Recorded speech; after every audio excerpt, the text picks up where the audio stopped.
ప్రభు నామంలో మీ అందరికీ దేవుని నామంలో వందనాలు. మరొకసారి ప్రభు మనందరినీ కూడా సజీవ లెక్కలో ఉంచి గత 11 మాసాలు మనల్ని కాచి కాపాడి భద్రపరిచి ఈ 11 మాసం చివరి వారంలోని చివరి దినంలోనికి మనం నడిపించిన దేవునికి ఎంతగానో కృతజ్ఞతలు చెల్లించే వారుగా ఉంటున్నాం. ఈ సాయంకాల సమయం వాక్యంలో వెళ్ళక ముందు దీని యొక్క సహాయ నిమిత్తం చిన్న ప్రార్థన చేసుకుందాం. ప్రేమ కలిగిన పరలోకపు తండ్రి, సర్వశక్తి గల దేవ, సర్వోన్నతుడ, సర్వకృపాని తండ్రి, నిన్న నేడు నిరంతరం ఏకరీతిగా దేవానికి వేల కోట్లాది స్తోత్రాలు.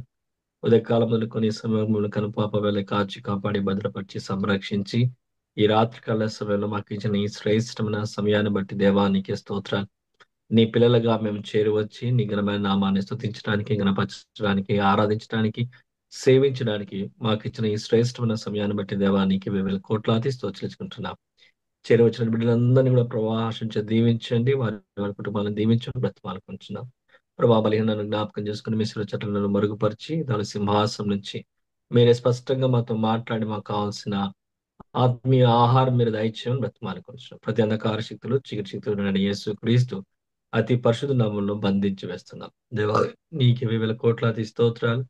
కృప చూపించండి, సహాయించండి. సమయాన్ని ఆత్మీయంగా దీనికరంగా మెలకరగా మార్చండి బ్రతిమాలకొంచు మీ సాయం కొనుక్కుంటూ సమస్త మహిమా ఘనత ప్రభావాలు మీకు ఆరోపిస్తూ నాడని యేసు క్రీస్తు అతి పరిశుద్ధ నామములో ప్రార్థించి సమర్పించుకుంటున్నాం తండ్రి. ఆమేన్.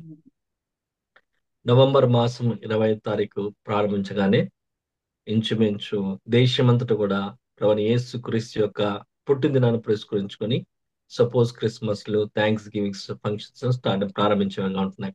ఈ నెల 25 తారీఖు మొదలుకొని డిసెంబర్ 25 తారీఖు వరకు అనగా ప్రభువైన యేసు క్రీస్తు వారు జన్మించిన దినాన వరకు కూడా సంబరాలతో లోకమంతా కూడా ఎంతో సంతోషాన్ని, ఆనందాన్ని పంచుకునే దినాలు ప్రారంభంలో ఆ దినాలు మనం ఉండేవారికి ఉన్నాం. నిజంగా ఈ దినాలలో ఆ యొక్క మరొకసారి ఆయన పుట్టుకను జ్ఞాపకం చేసుకొని సంతోషించడానికి దేవుడు మనల్ని సజీవులెక్కలో ఉంచినందుకు దేవుడు మనం ఎంతగానో కృతజ్ఞతాస్తుతులు చెల్లించే వారిగా ఉండాలి. ఇటువంటి గొప్ప భాగ్యాన్ని మరొక సంవత్సరం ఆ యొక్క గొప్ప ఆనందంలో పాలిబాలు పొందడానికి మనకు తరుణం ఇచ్చిన దేవుడుగా ఉంటున్నాడు. దేవుని యొక్క వాక్య భాగం నుంచి కొన్ని వాక్య భాగాలు మనం చూసుకుందాం. లూకా సువార్త 1వ అధ్యాయం 37వ వచనం. లూకా సువార్త 1వ అధ్యాయం 37వ వచనంలో దేవుడు చెప్పిన ఏ మాటను నిరర్ధకము కానిరదని ఆమెతో చెప్పాను. దేవుడు చెప్పిన ఏ మాటను నిరర్ధకము కానిరదని ఆమెతో ఇచ్చాను. దేవుని దూత మరియాతో పలుకుతున్న మాట ఇది. దేవుడు చెప్పిన ఏ మాటైనను నిరర్ధకము కానేరదని ఆమెతో చెప్పాను. దేవుడు ఏ మాటతో సెలవిస్తాడో, ఏదైతే ఆయన వాగ్దానం చేస్తాడో ఆయన నెరవేర్చే దేవుడుగా అది నిరర్ధకం కాదు, అది జరగకుండా ఉండదు అని చెప్పి రూఢిగా దేవదూత మరియకు చెప్తున్న సందర్భం ఇది. దేవుడు చెప్పిన ఏ మాటైనను నిరర్ధకము కానిదని ఆమె చెప్పింది. ఏ మాట చెప్పినాడు ప్రభు దేవుడు అంటే చూడండి, యెషయా గ్రంథం 9వ అధ్యాయం 6వ వచనంలో, యెషయా గ్రంథము 9వ అధ్యాయము 6వ వచనం. ఏలైనగా మనకు శిశువు పుట్టెను, మనకు కుమారుడు అనుగ్రహింపబడెను, ఆయన భుజం మీద రాజభారం ఉండును, ఆశ్చర్యకరుడు, ఆలోచనకర్త, బలవంతుడైన దేవుడు, నిత్యుడగు తండ్రి, సమాధానకర్త అధిపతి అని ఆయన అతనికి పేరు పెట్టబడును. ఏలైనగా మనకు శిశువు ఒక శిశువు గురించి, ఒక శిశువు యొక్క జననం గురించి చెప్తున్న మాట యొక్క నెరవేర్పు గురించి దేవదూత మరియతో చెప్తున్న మాట అది. దేవుడు పలికిన ఏ మాట నిరర్ధకము కాలేదు. యెషయా ప్రవక్త ద్వారా ప్రవచింపబడిన మాట ఏ మాట అంటే మనకు శిశువు పుట్టెను, మనకు కుమారుడు అనుగ్రహింపబడెను, ఆయన భుజం మీద రాజభారం ఉండును, ఆశ్చర్యకరుడు, ఆలోచనకర్త, బలవంతుడైన దేవుడు, నిత్యుడగు తండ్రి, సమాధానకర్త అధిపతి అని అతనికి పేరు పెట్టబడును. ఇన్ని సుగుణాలు, ఇన్ని బాధ్యతలు కలిగి ఉన్న శిష్యువు ప్రభువైన యేసు క్రీస్తు వారి యొక్క పుట్టుకల గురించి దేవదూత మాటల గురించి రాయబడుతూ వస్తుంది. దేవుడు చెప్పిన మాట ఏ మాట నిరర్ధకము కానేరదు. ప్రభు యెషయా ప్రవక్త ద్వారా ప్రకటించిన మాట, ఆయన ప్రజలను ప్రేమిస్తూ వారి యొక్క విమోచనానికి, వారి యొక్క రక్షణ కొరకు తన సిద్ధపాటు చేసిన రక్షకుని ప్రభువైన యేసు ప్రభు గురించిన మాట రాయబడుతూ వస్తుంది. ఆయన పుట్టుక గురించి రాయబడుతూ వచ్చింది. ఆ విధంగా ఆ ప్రవక్త ద్వారా పలికిన మాట నెరవేర్చడానికి మరియను ఎన్నుకున్న వాడిగా ఉంటున్నాడు. చూడండి, అందుకే 2వ అధ్యాయంలో, లూకా సువార్త 2వ అధ్యాయంలో 10వ వచనంలో, అయితే ఆ దూత భయపడకుడి, ఇదిగో ప్రజలందరికీ కలగబో మహా సంతోషకర సువర్తమానము నేను మీకు తెలియజెప్తున్నాను. ఆ యొక్క బెత్లెహేం పురంలో మరియ గర్భంలో పుట్టిన శిశు గురించి ఆ ఈ దూతలు చెప్తున్నాగా ఉంటున్నాయి. ఆయన నెరవేర్పు సంపూర్ణంగా నెరవేర్చిన వాడుగా ఉన్నారు. మరి యొక్క జీవితంలో మరియ ద్వారా ప్రభువైన యేసుక్రీస్తు వారిని ప్రభు ఈ లోకానికి రక్షకుడుగా పంపించిన వాడుగా ఉన్నారు. మరి యొక్క జీవితాన్ని మనం గమనించినట్లయితే ఆమె కన్యక ఉంది. దేవుడు అసాధ్యమైన కార్యాలు సాధ్యంగా చేసేవాడుగా ఉంటున్నాడు. ఆమె కన్యకగా ఉన్న మరియ గర్భంలో ప్రభువైన యేసుక్రీస్తు వారు జన్మించిన వాడుగా ఉన్నారు. నిజంగా ఆయన ఎంతో ఆశ్చర్యకరం చేసే దేవుడుగా, ఆయనకు అసాధ్యమైనది ఏదీ లేదు. మరియ కూడా ప్రశ్నిస్తూ వస్తుంది, ఇది ఎలా సాధ్యం, నేను పురుషుని ఎరగని కదా అని అంటూ వస్తుంది. అయినప్పుడు కూడా నువ్వు పరిశుద్ధాత్మ వల్ల శక్తి పొందుకున్నావు, గర్భం ధరించిన అని చెప్పి ఆ యొక్క కన్యక మరి గర్భం నుంచి ప్రభువైన యేసుక్రీస్తు వారి లోకానికి వచ్చినవాడు. ఆయన ప్రభువైన యేసుక్రీస్తుగా నామకరణం చేయబడుతూ రాజ్య భారమైన మీద ఉంచబడిన వారుగా ఉంది. నీ నా భారం మోయడానికి ప్రభువైన యేసుక్రీస్తు వారు ఈ లోకానికి వచ్చిన వాడుగా ఉన్నాడు. నిన్ను నన్ను ప్రేమించి నిన్ను నన్ను రక్షించడానికి, విమోచించడానికి, రక్షణ అనుభవంలోకి నడిపించడానికి, ఆయన రాజ్యంలో చేర్చుకోవడానికి, ఆయన మనల్ని ప్రేమించి ఈ లోకానికి కన్యకైన మర్య గర్భం నుండి వచ్చిన వాడుగా ఉన్నాడు. నిజంగా ప్రభు ఎంత ప్రేమ గలవాడంటే తన రాజ్యమును సంపూర్ణంగా విడిచిపెట్టుకున్న వాడై నిన్ను నన్ను ప్రేమించి కేవలం నిన్ను నన్ను రక్షించడానికి, నీలో నాలో ఆనందము రెప్పరించడానికి ఆయన మనల్ని ప్రేమించి ఆ యొక్క పాపం నుంచి శాపం నుంచి విమోచించడానికి ప్రభు నిన్ను నన్ను ప్రేమించి ఒక కన్యక గర్భంలో జన్మించడానికి ఇష్టపడుతూ వచ్చాడు. తను ఎంతగానో తగ్గించుకున్న వాడిగా ఉన్నాడు. మానవ రూపం ధరించడానికి ఇష్టపడిన వాడుగా ఉన్నాడు. దేవునితో సమానుడుగా ఎంచబడిన భాగ్యాన్ని ఎంచబడలేదు, కానీ మానవ రూపునిగా ఆయన నిన్ను నన్ను నీ దగ్గరికి నా దగ్గరికి రావడానికి, ఆయన ప్రేమను చూపించడానికి ఆయన తగ్గించుకునే మానవుడిగా, ఒక శిశువుగా, ఒక మానవుడి లోకానికి రావడానికి ఇష్టపడిన వాడిగా ఉన్నాడు. ఈ యొక్క సందర్భంలో మనం చూసినట్లయితే దూత మరియ దగ్గరకు వచ్చి ఆమెతో మాట్లాడుతూ ఉంది. దయాప్రాప్తులుగా అంటుంది. ఆమె తొందరపడి శుభవచనం ఏంటో అని పలుకుతూ వచ్చింది. అప్పుడు అన్ని దూత వివరిస్తూ చెప్తున్నప్పుడు ఇది ఎలా సమయం నేను పురుషుని ఎరగనని అంటూ వచ్చినప్పుడు పరిశుద్ధాత్మ వల్లను కలిగి ఉంటాం. దేవుడు సంపూర్ణంగా తన సంకల్పాన్ని నెరవేర్చుకునేవాడుగా ఉంటున్నాడు. కన్యక గర్భంలో పరిశుద్ధ దేవుని కుమారుడుగా ప్రభువైన యేసుక్రీస్తు వారి లోకానికి వచ్చిన వాడుగా ఉన్నాడు. ఎప్పుడైతే ప్రభువైన యేసుక్రీస్తు వారి లోకానికి వచ్చినాడో, అనగా కన్యక గర్భంలో జన్మించినాడో, అనేకులకు ఆనందము సంతోషము మనం చూస్తున్న వారుగా ఉన్నాం. మొట్టమొదటిగా మనం చూసినట్లయితే చూడండి, ఇక్కడ మరియా ఆ విషయాన్ని విని ఎంతగానో సంతోషించిందిగా ఉంది. కన్యకగా ఉంది, కానీ పరిశుద్ధాత్మ ద్వారా గర్భం ధరించి దేవుని యొక్క కుమారునికి తల్లిగా తను ఉండబోతుందని, ఎంతో దేవుడును కనికరించినాడని చెప్పేసి, దయ చూపించిన రక్షకుడు నా గర్భంలో పుడుతున్నాడని చెప్పి మొట్టమొదటిగా తల్లి అయిన మరియా ఎంతగానో ఆనందించిందిగా, సంతోషించిందిగా ఉంది. అదే విధంగా 41 వచనం మనం చూసినట్లయితే, లూకాసు వార్త 1వ వచనంలో మనం చూసినట్లయితే, ఎలిజబెత్ దగ్గర వెళ్ళినప్పుడు ఎలిజబెత్ లో ఉన్న గర్భంలో యోహాను కూడా గెంతులేస్తున్న వాడిగా ఉన్నాడు. ప్రభువైన యేసుక్రీస్తు యొక్క పుట్టుక అనేది ఎంతో మానవాళికి సంతోషకరమైన, ఆనందకరమైన సన్నివేశంగా ఉంటుంది. ఎందుకంటే ఆయన మనల్ని ప్రేమించేవాడుగా ఉన్నాడు, ఆయన మనల్ని భరించేవాడుగా ఉన్నాడు, ఆయన మనల్ని రక్షించేవాడుగా ఉన్నాడు, ఆయన మనల్ని విమోచించేవాడుగా ఉన్నాడు, ఆయన మనల్ని పరలోక రాజ్యానికి తీసుకువెళ్ళేవాడికి ఇష్టపడిన వాడుగా ఉన్నాడు.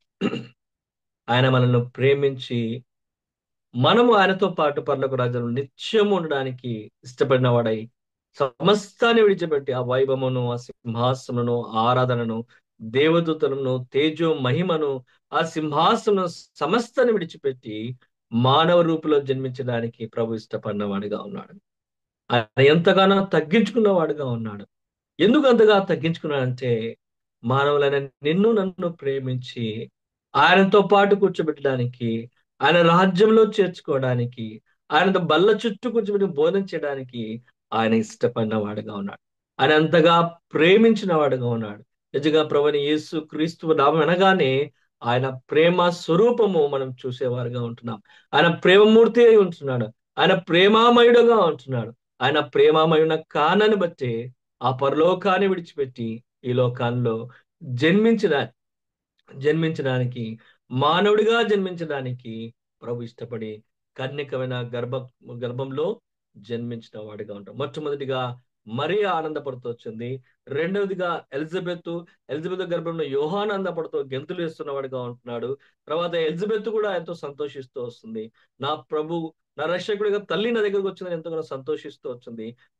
గర్భంలో ఉన్న యోహాను కూడా ఎంతో సంతోషిస్తూ ఉంటున్నాడు. మూడవదిగా మనం చూసినట్లయితే రెండవ అధ్యాయము 10వ వచనంలో ప్రజలందరూ కూడా సంతోషకరమైన సువార్తమానము గొల్లలు కూడా ఎంతగానో సంతోషించిన వారుగా ఉన్నారు. ఆ యొక్క ప్రకాశమైన వెలుగును చూసి భయపడిన వారుగా ఉన్నారు. కానీ తిరిగి ఆ వార్త వినగానే వారు ఎంతగానో సంతోషిస్తూ గెంతులేస్తూ ఆ శిష్యుని చూడడానికి వెళ్ళిన వారుగా ఉన్నారు. ప్రభు యొక్క పుట్టుకలో, క్రీస్తు యొక్క జన్మలో, ప్రభువైన యేసు క్రీస్తు యొక్క పుట్టుకలో మొట్టమొదటిగా మనం కనబడేది చూచేది అంటే ఆనందము, సంతోషం.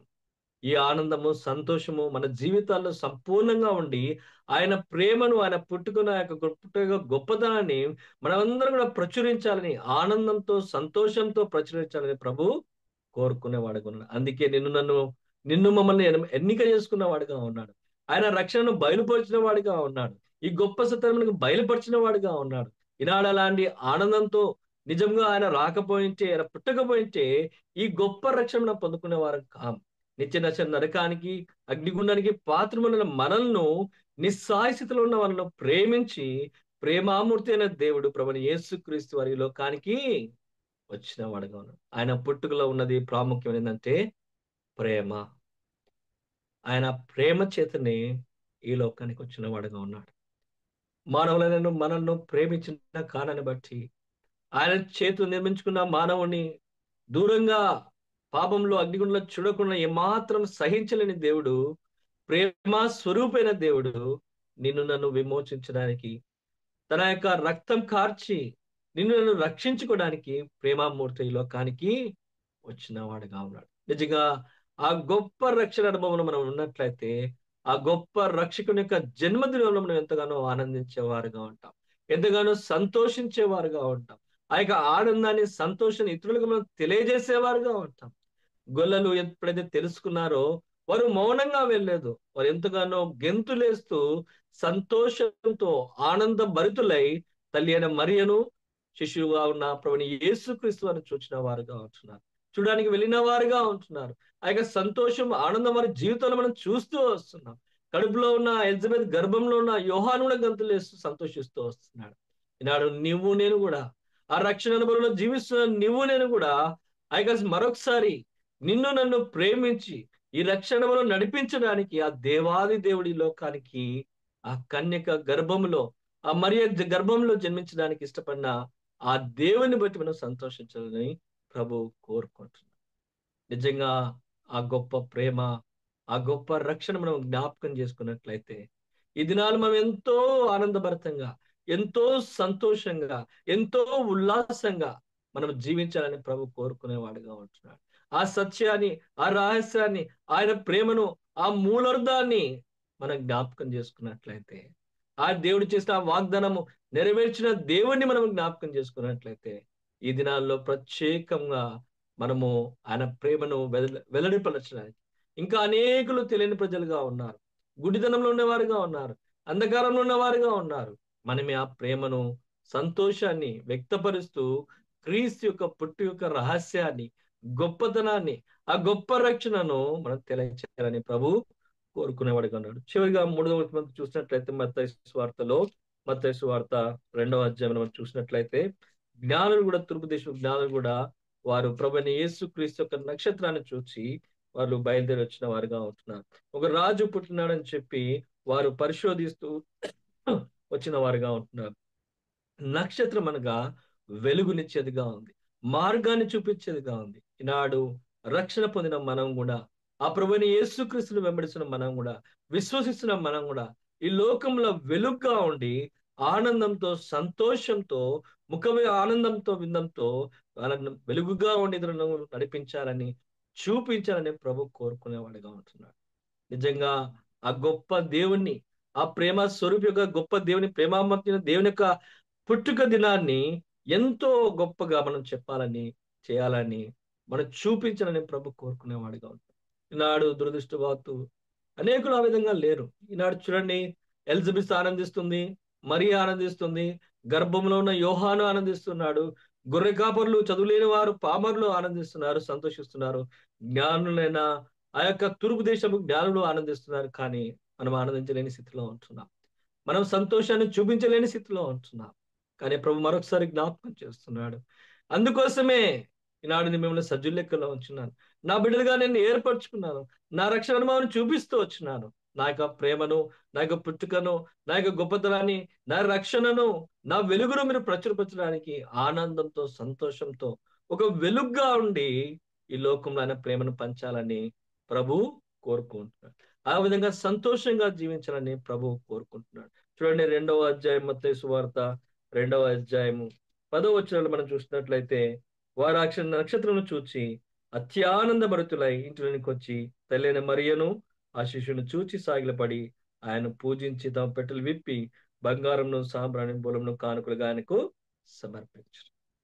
ఎంతో దూర ప్రయాణం చేస్తూ వచ్చినారు. ఆశ్చర్యంగా ఆ నక్షత్రం వెంబడిస్తూ వచ్చినారు. ఆ నక్షత్రం ఎక్కడగా ఆ శిశువు ఇంటి మీద నిలబడి ఉందో, నిలిచిందో, వారు అత్యానంద భరితులై అయిరి. వారు అత్యానంద భరితులై ఇంటిలోకి వచ్చి తల్లిని, శిశువుని చూచి వారు బంగారు సామ్రాన్ని సమర్పించుకొని పూజించిన వారుగా ఉన్నారు.